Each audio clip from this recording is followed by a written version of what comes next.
one-on-two conversation, because if more people get talking than that, then I really feel like you don't get anywhere. Like you end up talking over each other, or like you end up not focusing on what you sat there to talk about, for.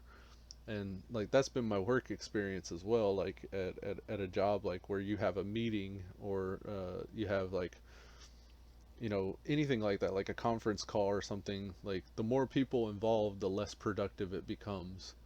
So like that's the introvert in me, I guess. I mean, extroverts, they thrive on big groups and large, like going to concerts and stuff like that. Like an extrovert loves that, and they love even more like being in the spotlight. Like I really generally trying to tend to shy away from the spotlight, which is kind of counterintuitive if you think about streaming. Like in the morning, whenever I do my morning stream, it almost seemed like I wouldn't want to be part of the spotlight for like a large group of people. But I guess there's a certain level of detachment as well that I find very useful about streaming, where like you're kind of elusive. Elude, stalwart, right?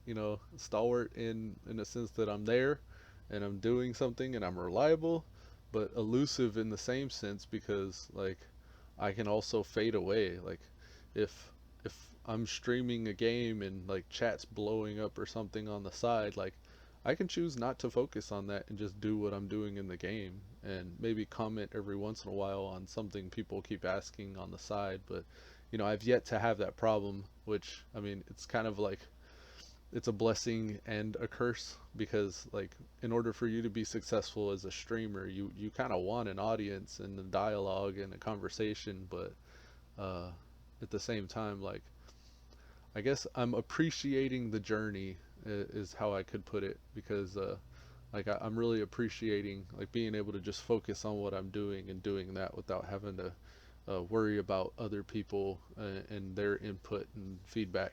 But at the same time, I kind of need that. I need their input and feedback. So brings me to my next point. It's like give me input and feedback anytime you see my videos, or I have these on YouTube as well, so you can go over to YouTube and leave a comment on these videos after I upload them over. Um, and that's all in below the stream there. I got links to that stuff. But personal development, I think it's you should always be feeding your mind with something new, and always be working on something that you're interested in or passionate about. The guitar, I'll usually play guitar from like 2 to 4 sometimes. It depends on my calluses. Your finger gets calloused the more you play on the guitar strings. Like at first it really hurts, but it takes like a week or two to develop a pretty durable callus on your finger to where you can play for longer periods of time. And that's kind of another thing about guitar that I kind of like. I like that you got to build a resistance to it in order to do it. And I've been playing guitar, like I think I said, for 8 years or 10 years almost. So it's something that has been growing, and as long as I consistently come back to it, like I sound better and better. And that's what inspired guitar time. And if guitar time ever becomes something, it's because of this personal development hour right here, where or a couple hours where I'm like working on it. So um, yeah, if you listen to my guitar time videos, I would say that I'm very rough.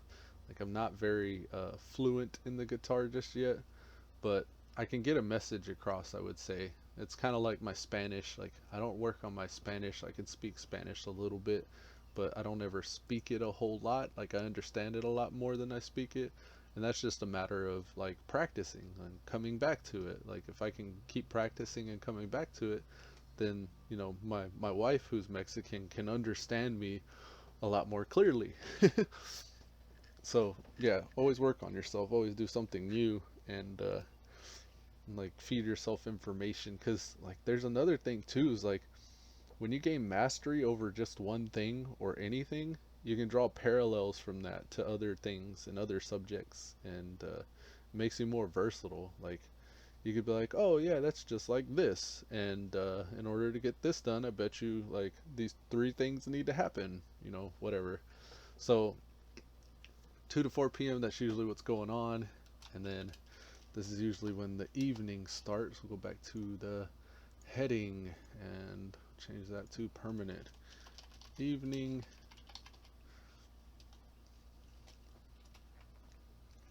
And back to permanent marker. Alright, in the evening from 4 p.m. to about 6 p.m. This is usually whenever I'm hanging out with the kids. And I have two sons. I got my oldest is 12 and my youngest is 8, and we usually just hang out. Like we'll either watch videos or maybe even I hop back on the computer and play a game with them. Here lately, my son's been into APB Reloaded. I've been trying to get him turned on to World of Warcraft because that's something that I really enjoy, and there's something useful about like your kids being on the computer. Like I know like most parents will tell you the opposite, like oh I wish they'd go outside and stuff like that, but and that's true too, like they do need to get outside and play, but uh, also like a computer with a keyboard is kind of how the world works right now. Like most jobs or professions at some point interact with a computer, and just being computer literate is super useful. Like I actually in when I lived in Austin a couple years ago, I worked at a nonprofit, and I ran a Dell computer lab. I had like 25 workstation or laptops where we'd bring these kids in middle school and high school, and there was even an elementary school class, but I never actually I didn't have to deal with that. I was doing the middle school kids for the most part, where we'd bring them in and we'd teach them after school programs, and I would get anywhere from 12 to 15 kids at a time, and we'd pretty much just we'd try to educate them about STEM, like science, technology, engineering, and mathematics. And the way I chose to do it was through video games. And good way for somebody to get their hands on technology and understand it is to have that carrot to chase, or that kind of reward sitting in front of them. And I found that if I introduced the kids to games like Minecraft, I could teach them things like time management and resource management, and just kind of passively teach them like the computer literacy part of it. Because if you think about like add-ons for Minecraft, you really got to learn about like the structure of a computer's like folder system and downloading mods. Like you have to understand to a certain extent like coding. Like whenever you go into Minecraft and you want to go on creative, like you to switch to creative mode, you got to type in console commands. So you're actually doing like console commands to change the weather and the time of day. So like they're getting computer literacy just from playing a game. And to me, like if they're also like, and they're like another thing that I thought was really useful is they're constantly practicing spelling, and even if it's not complete words and stuff like that with the commands, like they're finding the layout of the keyboard and they're looking at these letters constantly, and they're typing these letters on the screen, so they're spelling and they're reading to see what they're typing. And in the game, like also like for mods and stuff like that, they got to learn how to go to different websites and learn how to download files and learn how to transfer those to appropriate folders. And that's all STEM to me, is like that's the technology and to a certain extent mathematics. And I don't know so much about engineering. Like I guess engineering could be like the structures that they build in Minecraft, and electrical engineering if they're dealing with redstone, which a lot of them were, like they were turned on to making sticky piston traps and engineering like different kind of switch mechanisms to open secret passages in their bases and stuff like that. Like that all was in there. So like a huge thing that I think really helps develop a young mind is engaging it in a way that like it's going to be passionate like about whatever it's doing. So video games has always been a good platform for me to become engaged into new things, and I thought that that was very useful to share with them. So, like with my kids, I'll stream. I have Awesome Buddies. That's a kind of a little series, a mini series that I've spun off where me and my son are playing video games. I decided like we already play video games, so why not capture some of it? And it's a little different. Like the play style kind of changes a little bit because like I'm streaming, so I try to do something interesting, but really it's just like a playtime. Like for us, it's just like kind of like a recess of the day.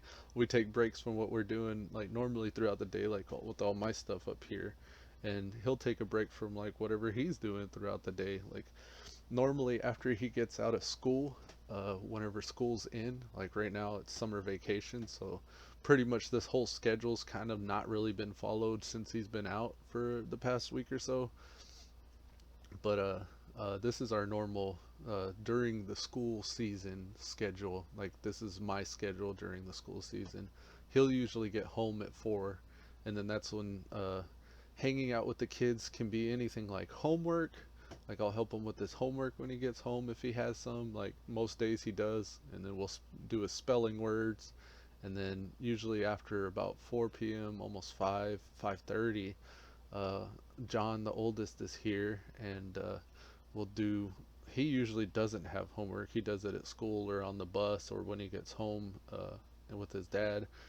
He's my stepson, so his dad actually picks him up around 5 p.m. So usually hanging out with the kids, that's the time, 4 p.m. to 6 p.m. We're just doing whatever they're interested in, and sometimes we'll watch a show together or whatever. Like that's just time for my family.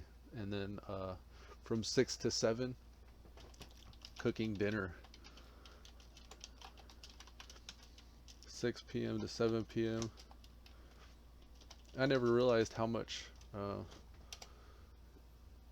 I loved cooking. Like, and it seems like the less we have to work with, the less ingredients we have to work with, the more creative I get, and the better the meal turns out. Which is kind of weird because it would almost seem counterintuitive.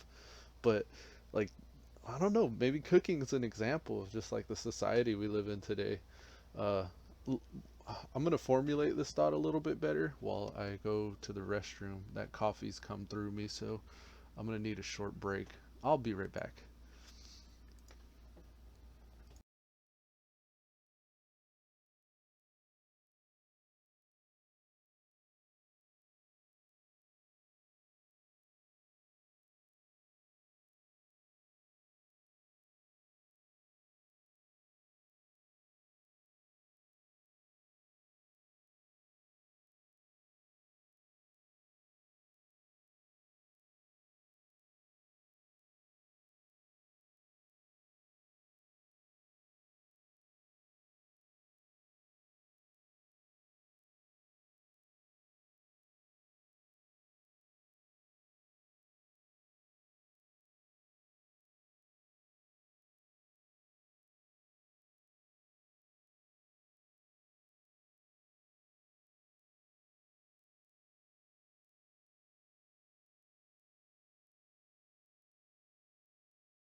Alrighty, I'm back. Sorry about that. Um,